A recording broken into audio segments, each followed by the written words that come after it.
el cine angiocardiografía, la ecocardio ha evolucionado muchísimo. Ahora, definitivamente, creo que no hay ningún paciente cardíaco que no se evalúe con ecocardio.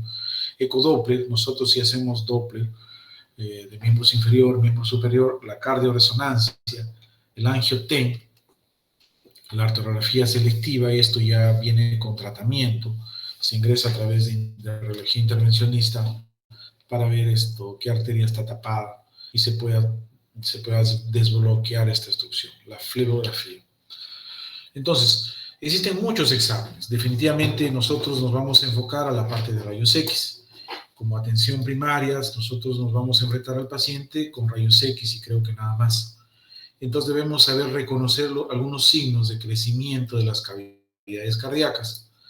Pero como les repito, esto no va a quedar ahí. Antes sí se tenía que hacer y tenía que buscar de una y otra forma determinar cuál de la silueta cardíaca está incrementada de tamaño.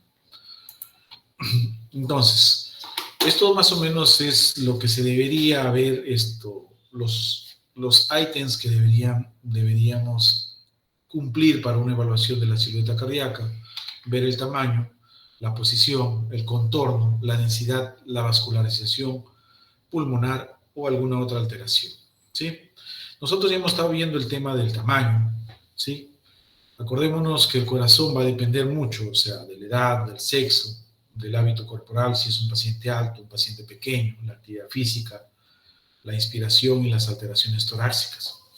En esto de las alteraciones torácicas es muy frecuente el pectum excavatum, que viene a reducir la caja torácica por la depresión del esternón, ¿sí?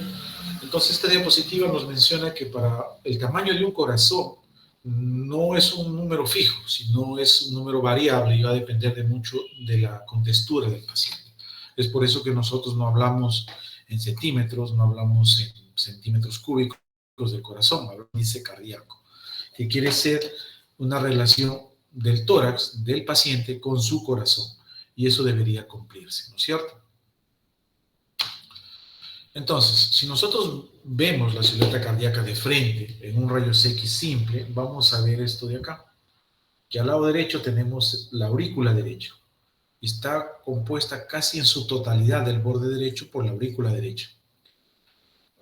Algunos autores consideran que el tercio inferior está localizado en el ventrículo derecho.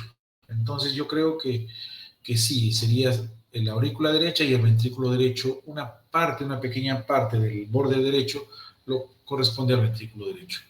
Por acá tenemos el ventrículo izquierdo con la aurícula izquierda, ¿sí? Siempre hay que rescatar que la cavidad más posterior es la aurícula izquierda. Significa que esa es la que tiene mayor cercanía a los cuerpos vertebrales, o sea, la parte de atrás. Si nosotros vemos una incidencia lateral, es la cavidad que más se acerca al cuerpo vertebral es la aurícula izquierda, ¿sí? Entonces, en el tamaño, definitivamente es el índice cardiotorácico. Me ha sorprendido mucho el tema de que veamos un minuto.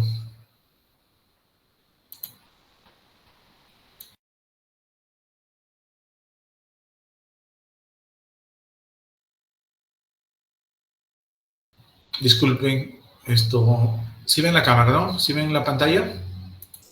Sí, sí se ve la presentación, doctor. Ok.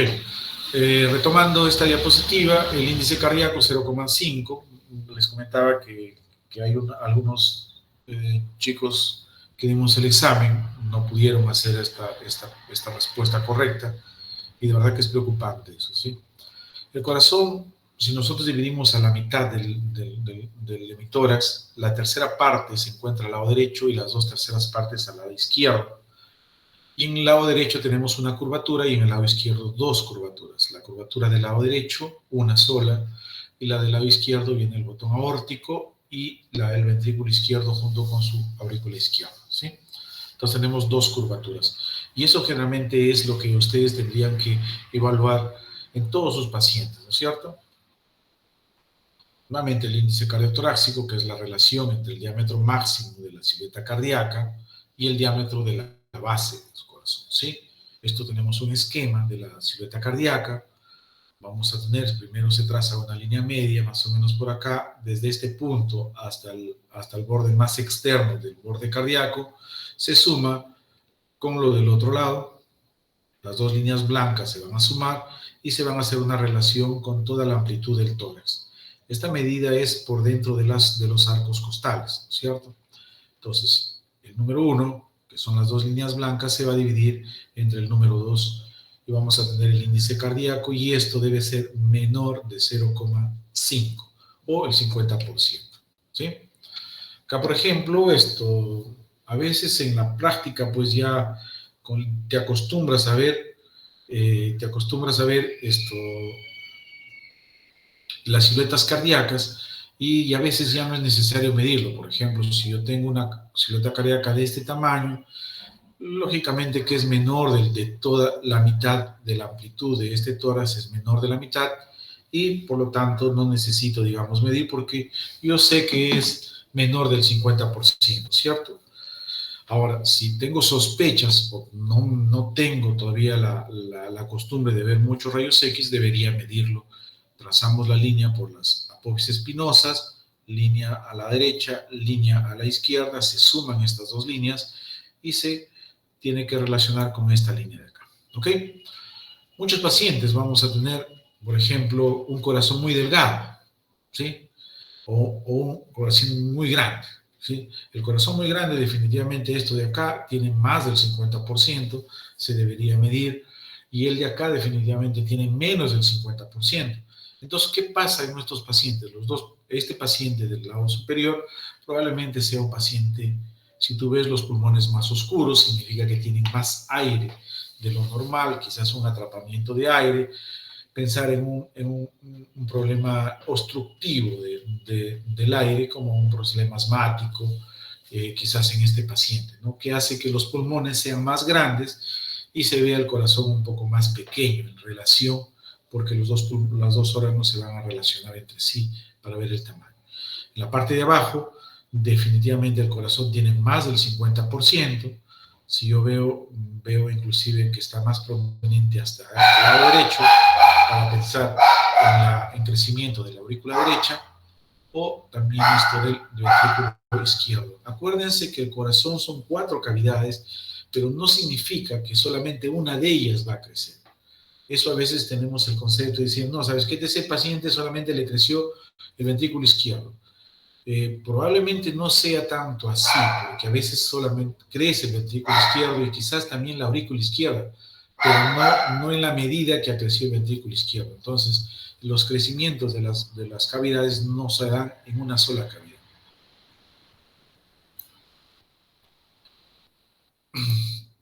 Bueno, esto del tamaño del índice cardíaco yo ya les había comentado.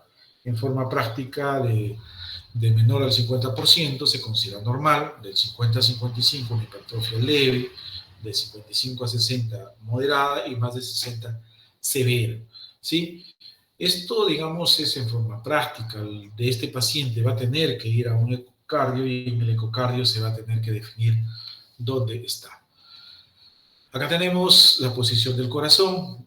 Hemos dicho la línea media, que son las apófisis espinosas de los cuerpos vertebrales. De acá hacia acá debe ser la tercera parte del corazón y los 2/3 al lado izquierdo.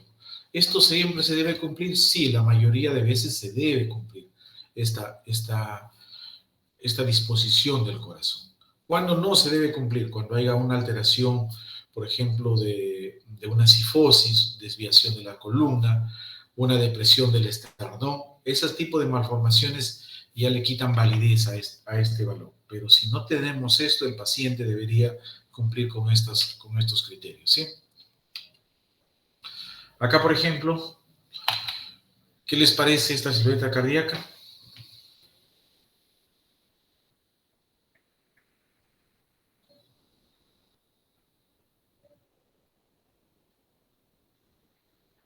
¿Qué les parece la silueta cardíaca de acá? Que está más a la derecha, doctor. Más a la derecha, así es. Está más a la derecha, y es muy evidente, ¿no es cierto? Si tú ves, miren, las apófisis espinosas están en el centro, ¿sí? Están en el centro para ver que está centrada la placa, pero a pesar de eso, la silueta cardíaca está tirada hacia la derecha, ¿sí? Entonces eso hay que investigar qué pasó, ¿sí? El tamaño de la silueta cardíaca probablemente que si la midamos va a estar menor del 50%, pero tiene una alteración en la posición porque está tirada hacia la derecha, ¿sí? Muchas veces existen anomalías pulmonares que generan que esto se desplace hacia la derecha.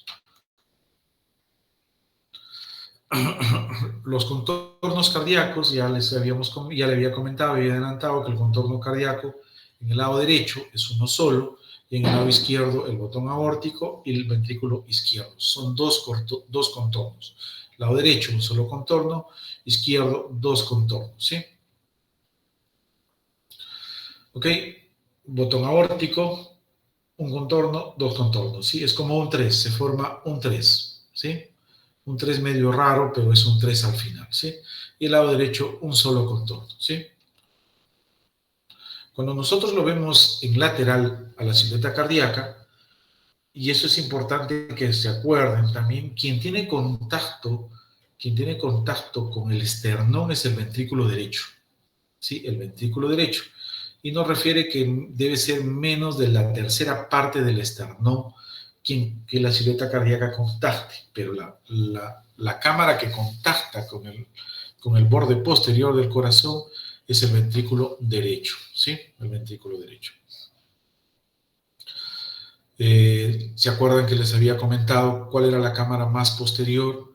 Es el ventrículo, la aurícula izquierda, la cámara más posterior. ¿Y por qué debo recordar esto? Porque muchas veces es esta la cámara que crece hacia atrás y con la incidencia lateral puedo determinarlo, ¿sí? Puedo determinar con bastante precisión que se trata del crecimiento de la aurícula izquierda, ¿sí?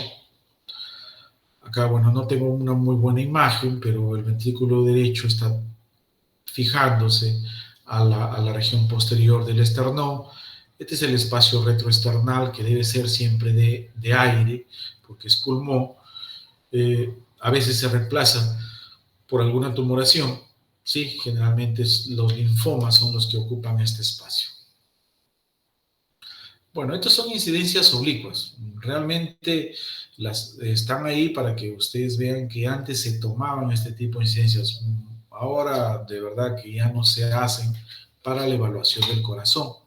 Pero de todas maneras, para que ustedes lo tengan como referencia y que sepan.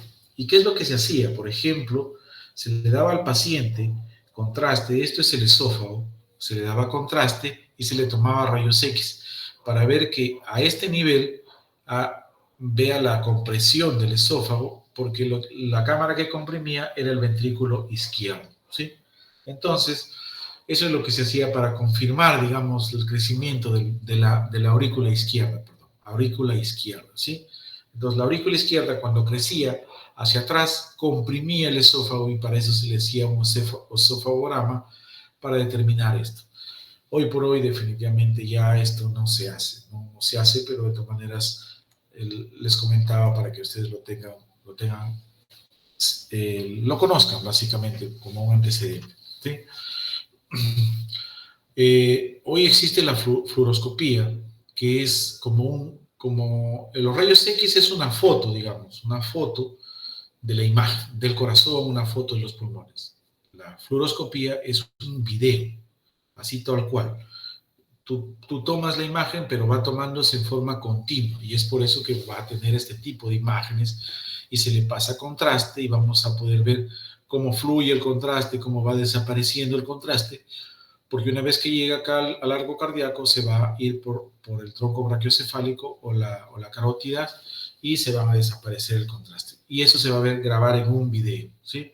Eso es la diferencia en fluoroscopía. Pero la desventaja es la cantidad de radiación que tiene este método, ¿sí? Un minuto de fluoroscopía. Un minuto de fluoroscopía equivale, si no me equivoco, entre 600 a 800 rayos X. O sea, es una barbaridad de radiación. Es por eso que esto del video son segundos. No es que voy a estar grabando y grabando, no. Son segundos, solamente lo menor indispensable, ¿sí? Así también se grafica. Miren esto, imagínense, esto es el pulmón y este son toda la vasculatura del pulmón, ¿sí? ¿Preguntas, chicos? ¿Preguntas?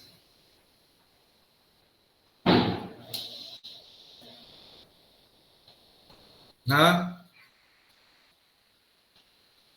No, profesor. ¿No? Delegado, ¿ninguna pregunta? No, todo claro hasta el momento. Pues te puedo preguntar lo que sea, porque ya sabes todo.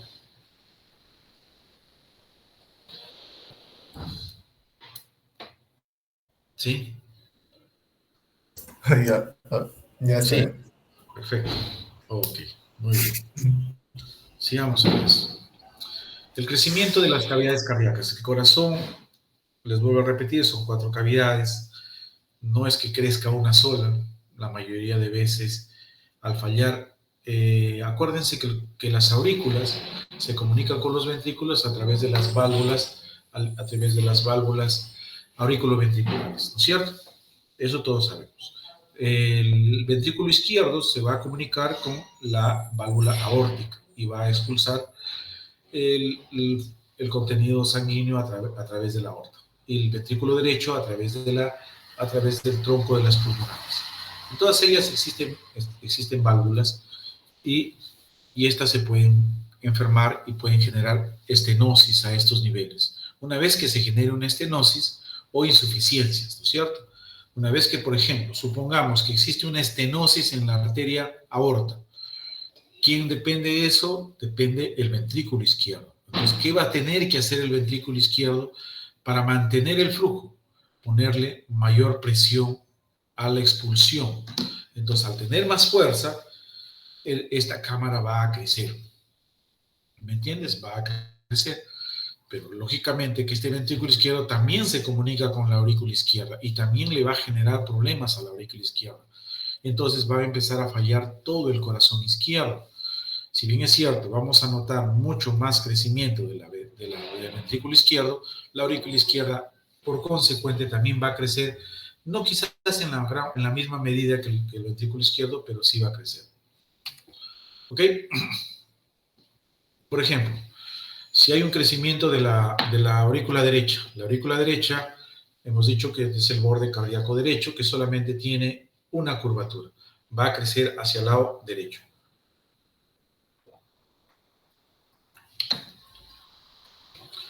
Si lo vemos en lateral, la aurícula derecha es la que está por atrás y va a estar libre y va a generar un crecimiento anterior y también un crecimiento posterior, ¿sí? Bueno, hay pocas imágenes ya realmente de este tipo de patología. Como les digo, esto no tenemos de verdad que yo no tengo muchos casos de esto, porque, como les digo, generalmente son problemas ya, pacientes cardíacos que van a cardiología, están controlados con ecocardio. Pero acá tenemos la silueta cardíaca. Si nosotros hacemos la evaluación de los contornos, existe todavía un solo contorno en el lado derecho acá. Pero si hacemos el reparo de que la tercera parte debe estar a la derecha, ya no se cumple, ¿sí? Esta es una curvatura que está más prominente y por lo tanto hay crecimiento del ventrículo derecho, de la aurícula derecha. Y probablemente alguien me diga, doctor, pero nos dijo que existía acá en la aurícula derecha y un poquito del ventrículo derecho. Sí, pero lo que predomina acá es la aurícula derecha, ¿sí? Cuando veamos crecimiento del ventrículo derecho, van a entender por qué, ¿sí? Entonces, esto probablemente está más prominente. El índice cardíaco quizás está inclusive hasta en el 50, por el límite ahí, pero tiene mayor prominencia esta curvatura derecha, ¿sí? ¿Qué pasa con el ventrículo derecho? El ventrículo derecho es algo especial, ¿no es cierto? ¿Por qué? Porque se encuentra asentado sobre el diafragma, ¿sí? Sobre el diafragma. Y lógicamente, si crece, no va a poder irse hacia abajo porque tengo el diafragma ahí. Entonces, ¿qué es lo que va a hacer? Ir hacia el lado izquierdo. ¿Y qué va a generar? va a generar que crezca la silueta cardíaca, pero que se eleve la punta del corazón. Va a elevarse la punta del corazón. ¿Sí? Entonces, el ventrículo derecho también hace abombamiento o incremento del arco izquierdo del corazón. Pero a diferencia que cuando crece el ventrículo izquierdo, la punta del corazón va hacia abajo, cuando crece del lado derecho, va hacia arriba. Si nosotros tenemos un ventrículo derecho aumentado de tamaño, va a recargar la circulación pulmonar. Es por eso que nos habla de hipertensión pulmonar, porque las pulmonares se va a incrementar el volumen de la arteria pulmonar y por lo tanto de la circulación pulmonar. ¿Se acuerdan del tercio que debería ocupar el tercio, la tercera parte del esternón, el ventrículo derecho? Acá un ventrículo derecho crecido y acá se ocupa la mitad del espacio retroesternal y también ya es sospechoso de un crecimiento, ¿no es cierto? Acá, por ejemplo, tenemos un corazón que está crecido. Si tú mides el índice cardíaco debe estar mayor al 50%, ¿sí? Pero en la punta del corazón, que debería estar un poquito más abajo, más bien se está tendiendo como a levantarse. Y eso, como les había dicho, es por crecimiento del ventrículo derecho, porque el ventrículo derecho no puede ir hacia abajo, tiene que ir hacia el lado izquierdo y trata de levantar la silueta del corazón. Muchos en la semiología generalmente lo llamaban el corazón en bota, no sé si han escuchado, pero ese es el corazón generalmente de crecimiento del ventrículo derecho. La aurícula izquierda. La aurícula izquierda cuando crece, la aurícula izquierda es posterior, ¿sí? Es posterior a la aurícula izquierda y generalmente cuando crece va a crecer hacia los dos lados.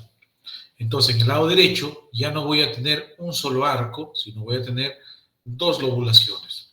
Y a eso se le llama la doble silueta, doble arco de la aurícula derecha. La prominencia de la orejuela, el aumento del ángulo carinal y el desplazamiento de la aorta. Son consecuencias del crecimiento de una aurícula izquierda. Acá tenemos, por ejemplo, no sé si se nota bien la imagen, pero acá tengo un borde del corazón y otro borde del corazón, ¿sí? Tenemos doble silueta. El diagrama que yo tengo acá pareciera como dos bordes, ¿no es cierto? Dos lobulaciones independientes, pero la mayoría de veces es que tenemos una que está más sobresalida y la otra está por dentro, ¿sí? La aurícula izquierda es esta de acá y la aurícula derecha es la que normalmente tiene acá, ¿sí? Entonces, hay doble crecimiento, doble borde cardíaco derecho, que eso nos habla de una aurícula, del crecimiento de la aurícula izquierda, ¿sí?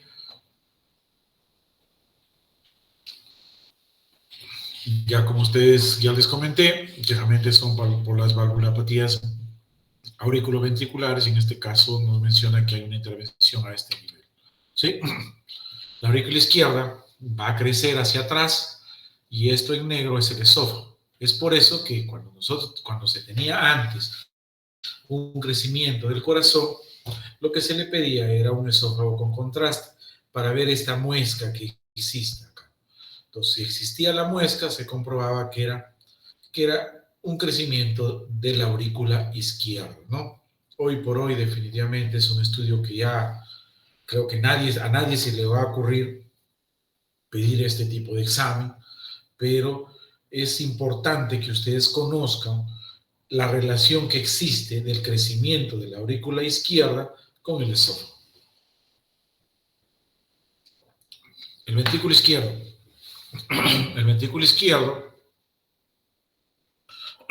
va a hacer que crezca el corazón, pero en vez de ir hacia arriba, va a profundizar la punta del corazón. Profundiza la punta del corazón.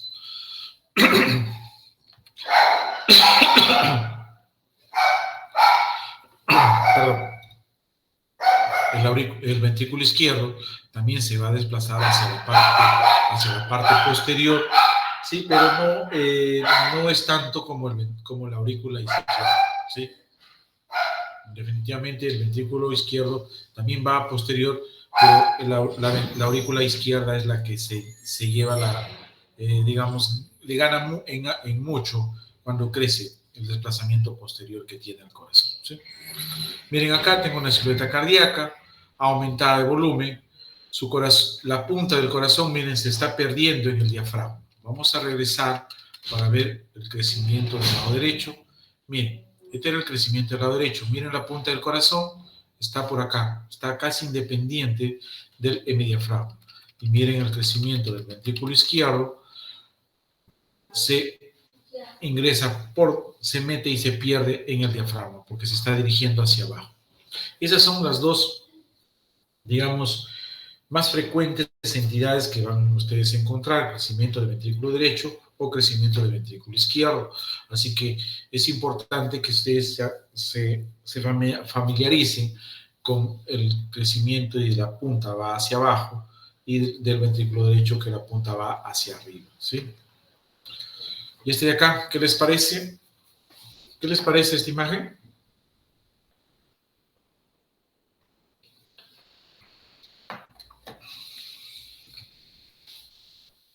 Ha aumentado en los dos lados, doctor. Los dos lados, ¿no es cierto? Pero Sí. hay una cosa, por ejemplo, ¿se acuerdan acá cómo debería estar? Debería tener un botón aórtico y su concavidad acá. Acá es como que si estuviera como una carpa, ¿no es cierto? Imagínense acá algo que sostenga y acá está abierta una carpa, ¿sí? Se ha perdido los contornos cardíacos acá. La silueta cardíaca, acuérdense que puede existir derrame pericárdico. El corazón está dentro del pericardio, es una bolsa que lo contiene el corazón. Y así como existe derrame pleural, también existe derrame pericárdico. Este líquido va a estar dentro de esta bolsa pericárdica y va a generar, a simple vista tú lo vas a ver, lo vas a decir, es una cardiomegalia porque tiene el índice cardíaco más del 50%. Pero lo que tienes que percatarte es que se ha perdido todos los contornos cardíacos, ¿sí? Y se ha hecho como, acá por ejemplo, algo recto. Y acá también algo recto. A esto se le llama un corazón en carpa o un corazón en botellón, ¿sí? Y eso es sugestivo de un derrame pericárdico, sugestivo de derrame pericárdico, ¿ok?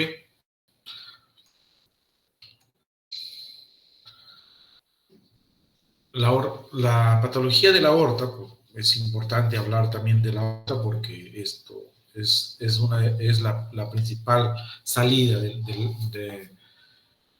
del flujo sanguíneo hacia la periferia, ¿sí? Y la aorta es un tubo, ¿no es cierto? Es un tubo así tal cual, ¿sí? Exactamente, un tubo. Y este tubo se puede dilatar o se puede estenosar, disminuir su diámetro, ¿sí? Y esto genera problemas en el corazón. Si, por ejemplo, yo estenoso la aorta a su salida, voy a generar que el ventrículo izquierdo trabaje más y este ventrículo izquierdo va a crecer porque tiene que trabajar más, ¿sí? Si yo genero una dilatación en una aorta, imagínense que se dilata más de lo normal, ¿qué pasa con el flujo? El flujo va a perder presión, ¿sí? Es como una tubería en la casa que se dilate. Va a llegar el agua, pero ya no va a llegar con la misma presión que debería llegar, porque se ha perdido la presión por la dilatación del área. Acuérdense, si nosotros recordamos el tema de la teoría de flujos, nosotros si tenemos un tubo y a este tubo le disminuimos de diámetro, la presión va a incrementar. Si se aumenta el diámetro, la presión va a disminuir, ¿sí? Una de las patologías o hallazgos más frecuentes es la elongación de la aorta, que significa el aumento del tamaño de la aorta, ¿sí? Pero no del diámetro, sino de la longitud, ¿sí? Y esto va a generar que se vea esto más prominente la curvatura, ¿sí? Acá, por ejemplo, se dice que la aorta no debería sobrepasar los cuerpos vertebrales, y en este caso ya sobrepasa los cuerpos vertebrales, sobre la columna vertebral, ¿sí? Puede generar dilataciones aneurismáticas, una dilatación a la salida. La aorta puede dilatar en cualquier parte de su economía, por si acaso, y esta dilatación va a generar pérdida de presión, ¿sí? Pérdida de presión en la arteria. Acá, por ejemplo, tenemos dilatación de la aneurisma de la aorta ascendente, aneurisma de la aorta descendente, ¿sí? Como voy a ver acá, voy a ver un botón aórtico muy prominente. Acá se ha marcado la aorta, ¿sí? Se ha puesto, esto se ha puesto, se ha dado más factores para que se queme un poco la placa y se pueda distinguir mayor la aorta, y vemos cómo la aorta sobrepasa los cuerpos vertebrales, ¿sí? Y eso nos debe llamar la atención, sumado con esta prominencia del botón aórtico, ¿sí? Sumado con esta prominencia. Yo tengo esta prominencia, le tomo la lateral, veo que sí, realmente está sobre los cuerpos vertebrales, debo sospechar de que hay una prominencia o una elongación de la aorta o dilatación de la misma, ¿sí?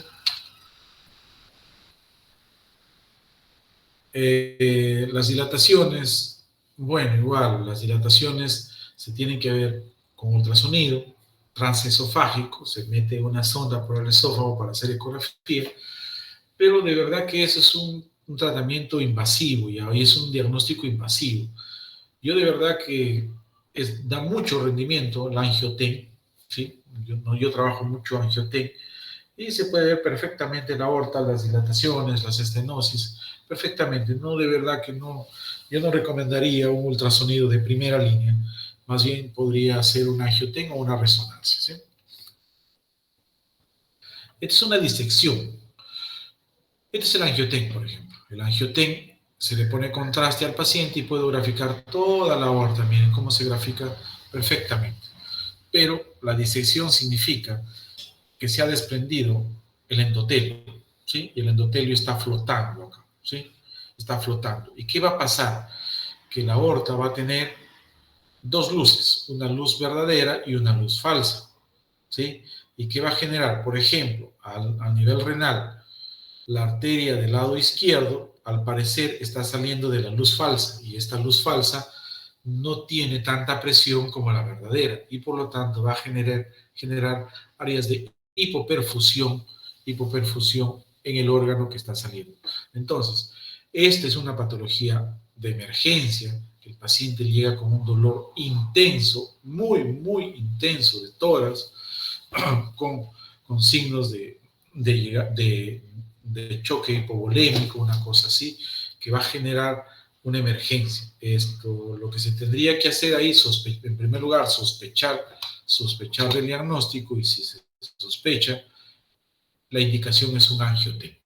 Un angioten que nos va a graficar perfectamente la disección. En algún punto de la aorta se ha roto el endotelio, y por ahí ingresó el flujo sanguíneo. Y esto ha generado que se vaya despegando en forma progresiva el endotelio de todo este trayecto. ¿Hasta dónde despega? Hasta que en otro punto se rompa, ingresa nuevamente el flujo hacia la luz verdadera, ¿no es cierto?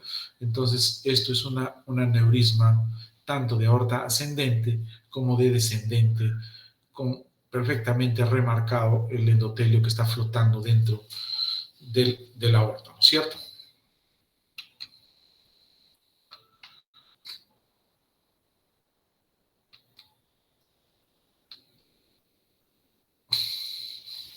Bueno, esto realmente es para ver el tratamiento, ¿no es cierto? El tratamiento se le coloca una funda a la aorta, una funda metálica, ¿sí? Se le coloca para que ya la dilatación no avance y se mantenga el diámetro, ¿no es cierto? Se mantenga el diámetro. Generalmente esto se coloca vía endovascular, o sea, a través de catéteres ingresando por la arteria femoral y yendo hacia arriba, y se va colocando este tipo de prótesis metálicas para que no se genere ningún tipo de dilatación, ¿sí? Muchas veces nos enfrentamos y no es que sea tan raro los tumores del pericardio, pero más que tumores, generalmente son acúmulos de grasa, ¿sí? Y esto se va a ver, lógicamente, en pacientes que tengan este tipo de alteración del metabolismo que va a generar una obesidad y va a generar grasa por toda su economía, y el corazón no está exento de hacerlo. Entonces, va a generar, por ejemplo, este tipo de acá. Si nosotros vemos una imagen así, lo más probable es que vamos a decir, sí, crecimiento de la aurícula derecha, ¿no es cierto? Está crecido el corazón, silueta cardíaca mayor al 50%, y tenemos un crecimiento de la aurícula derecha. ¿Ustedes se imaginan, antes del ecocardio, antes de los exámenes, qué hubiera pasado con este paciente? El paciente probablemente iba a tratamiento por una hipertrofia de la aurícula derecha, ¿no es cierto? Pero definitivamente se le hizo la tomografía, se midió la densidad, y la densidad es grasa, y es un acúmulo de grasa pericardíaco. No es patológico. Entonces, simplemente fue una pseudotumoración, porque no es una tumoración en sí, que ha generado que el contorno derecho se vuelva más prominente, pero al hacer la tomografía ya se determina que es un tejido graso, ¿sí? Unas cuantas sobre el tema de patología congestiva. Nosotros ya hemos hablado bastante del edema pulmonar, ¿sí? El edema alveolar. Acuérdense, las alas de mariposa, acá está graficada las alas de mariposa, que viene a ser la distribución de la consolidación, ¿sí? Miren, una consolidación, yo creo que ya todos están en la capacidad, espero que estén en la capacidad de decir que esto es una consolidación, porque borra totalmente los vasos pulmonares, existe broncograma aéreo, de bordes mal definidos, volumen pulmonar conservado, y la distribución periliar en alas de mariposa. El diagnóstico es un edema de pulmón. Acuérdense que el edema de pulmón es generalmente bilateral. Tenemos un catéter venoso central, lo que discutíamos en la clase anterior. Miren, ¿está bien puesto o está mal puesto este catéter venoso? ¿Qué opinan?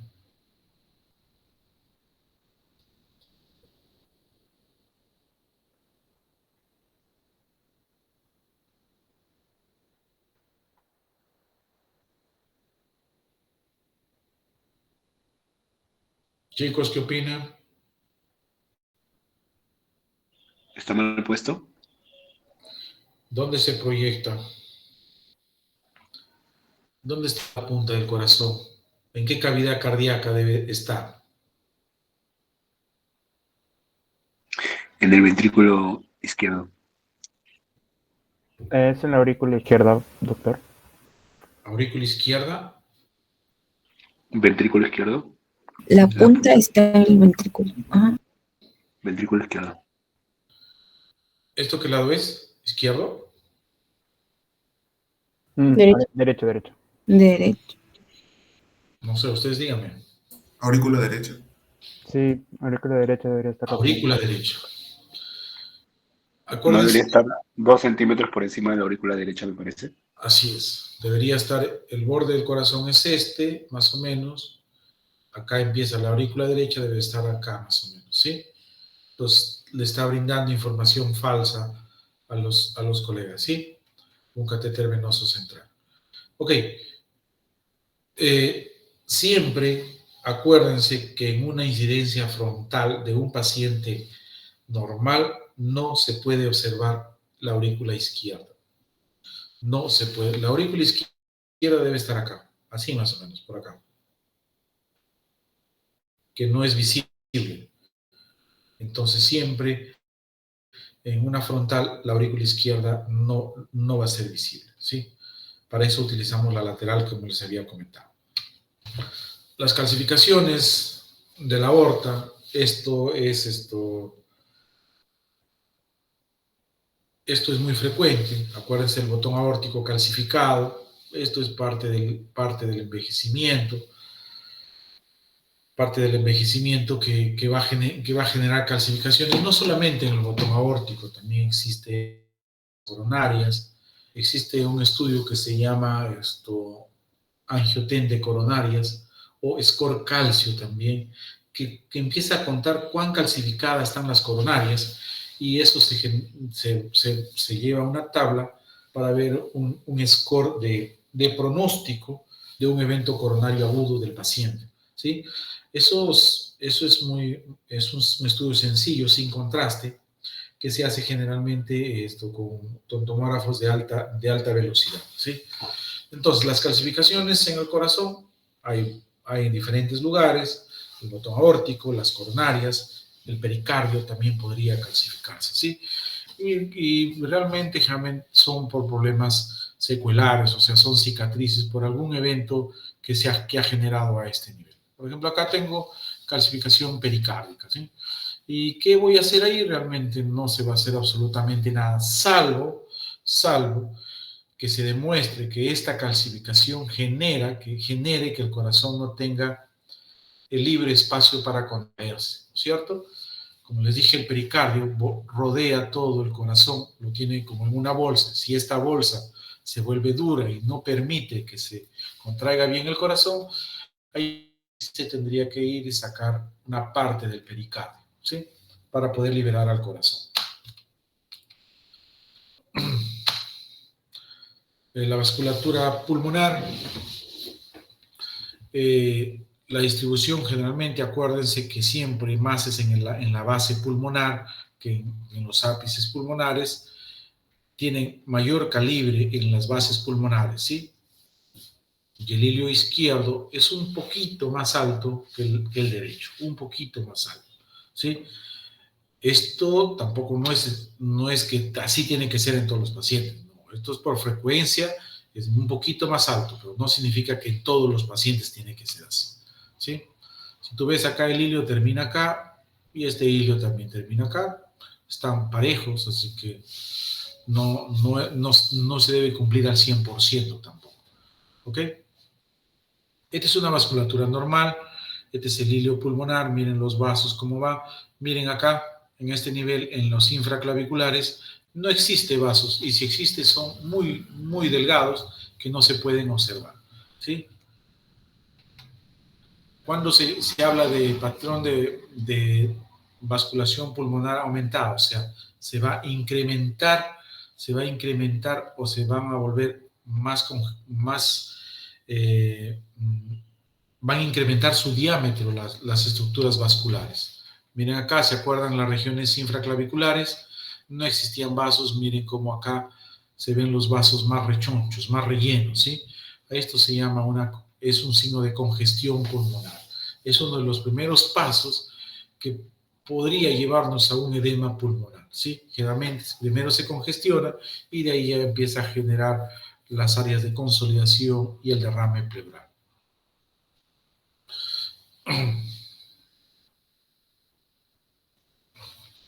La distribución de flujo viene a ser esto, hemos dicho, en la base pulmonar generalmente son lo que tiene mayor flujo que los ápices pulmonares, ¿sí? ¿Y cuál es esto? Acá, ¿qué es lo que está pasando? Lo que está pasando es que se ha invertido, por eso se llama redistribución vascular, que hace que en los ápices tengan mayor flujo que en las bases pulmonares, ¿sí? Esto también es por un tema congestivo y vamos a ver las astas de ciervo, ¿sí? Imagínense, son como los cachitos del ciervo, ¿no es cierto?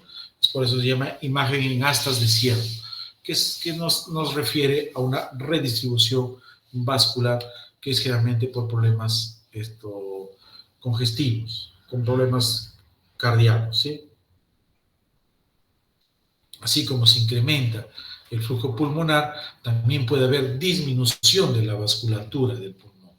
Y esta disminución, acuérdense que el flujo pulmonar depende del tronco de las pulmonares. ¿Qué pasaría, por ejemplo, si existiera una estenosis a la salida del tronco de las pulmonares. Significa que no va a llegar la suficiente cantidad de flujo para ver unas arterias pulmonares normales, ¿sí? Miren acá, bueno, está muy oscuro como para que se pueda identificar los vasos pulmonares, ¿sí? Pero lo que vamos a ver es que hay menos vasos de lo que estamos acostumbrados, ¿sí? Y esto es porque el pulmón es un pulmón, me parece más grande de lo normal, es un pulmón que está con atrapamiento de aire, me parece, y ha generado este tipo de afinamiento de las estructuras vasculares en todo el pulmón.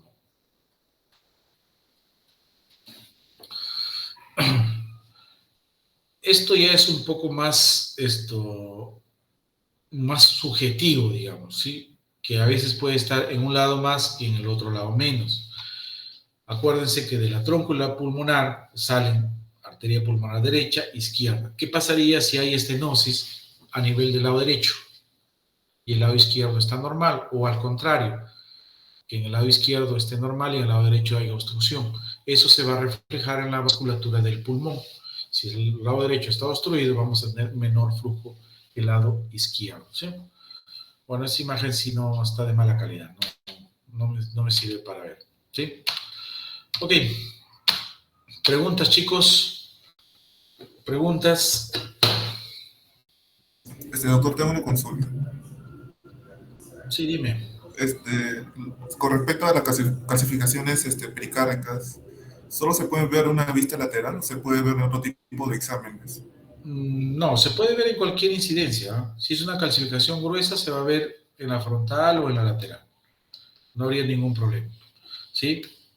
Y acuérdense que las calcificaciones generalmente son cicatrices por algún problema anterior, ¿sí? Y lo más probable es que no se haga nada, solamente se observe, salvo, como te digo, que a través de la ecografía, el ecocardio es un estudio dinámico, pues, ¿no? Vas a ir viéndolo.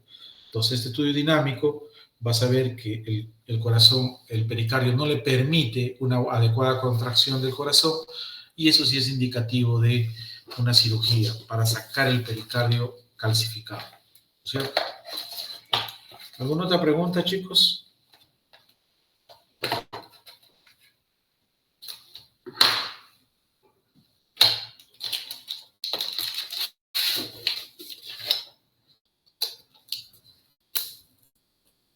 ¿Alguna pregunta? ¿Nada?